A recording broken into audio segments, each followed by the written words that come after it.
Good morning, student. We will continue the chapter control and coordination. Okay. In the last video, we had started the animal nervous system. Okay. And animal nervous system में we had started the central nervous system क्या होता है उसके बारे में हमने थोड़ा सा पढ़ा था कि central nervous system is compose of brain and spinal cord और किस तरीके से कोई भी नर्वस सिस्टम जो है वो बेसिक फंक्शन को कौन से बेसिक फंक्शन को परफॉर्म करता है। जैसे सेंसरी इनपुट को वो रिसीव करता है, फिर उसको प्रोसेस करता है एंड देन उसके अकॉर्डिंगली वो रिस्पॉन्ड करता है। तो ये सारा चीज़ को हम देख रहे थे, है ना। जैसे फॉर एग्जांपल यदि हम किसी बहुत ही कोल्ड ऑब्जेक्ट को या बहुत ही हॉट ऑब्जेक्ट को जैसे ही टच करते हैं तो एक सेंसरी इन्फॉर्मेशन हमारे CNS में सेंट्रल नर्वस सिस्टम में जाता है और हमारा सेंट्रल नर्वस सिस्टम उसके अकॉर्डिंगली जो है प्रोसेस करता है उसको और फिर उसके अकॉर्डिंगली ही वो जो है रिस्पॉन्स करता है।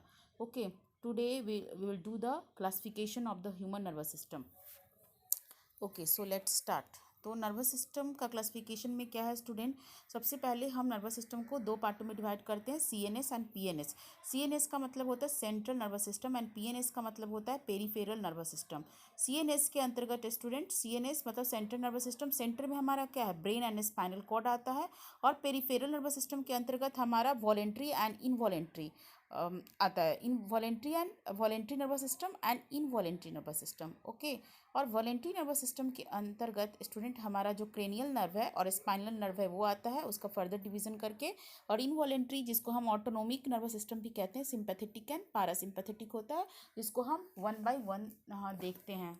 ओके, तो let's start from the central nervous system. Central nervous system क्या होता है student, as the name suggest कि सेंट्रल नर्वस सिस्टम जो है वो सेंट्रल पार्ट में होगा, है ना, हमारे पूरे बॉडी के सेंट्रल पार्ट में होगा। ठीक है, तो हमारे सेंट्रल पार्ट में क्या है, ब्रेन होता है और स्पाइनल कॉर्ड होता है। ठीक है, हमारा ब्रेन है, जैसे कि आप देखो, सी हियर, ये जो ब्रेन है ना, ब्रेन एंड ये जो स्पाइनल कॉर्ड आपको दिख रहा है, ठीक है, ये ब्रेन और ये स्पाइनल कॉर्ड जो आपका दिख रहा है ये सेंट्रल नर्वस सिस्टम का पार्ट है। Okay, only this. और ये जो आपको दिख रहा है ना स्पाइनल नर्व, जो स्पाइनल कॉर्ड से जो नर्व निकलेगा उसको हम क्या बोलेंगे स्टूडेंट, स्पाइनल नर्व। और जो ब्रेन से हमारा जो निकलेगा नर्व उसको हम क्या बोलेंगे, क्रेनियल नर्व। ठीक है, जो स्पाइनल से जो नर्व निकलेगा उसको क्या बोलेंगे, स्पाइनल नर्व, क्रेनियल नर्व, है ना।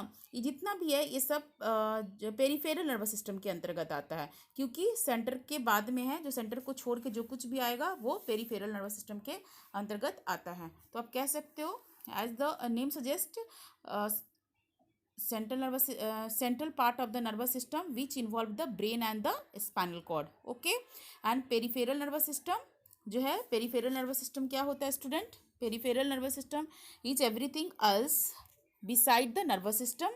आपने देखा कि किस तरीके से क्रेनियल नर्व जो बाहर निकल रहा था और स्पाइनल नर्व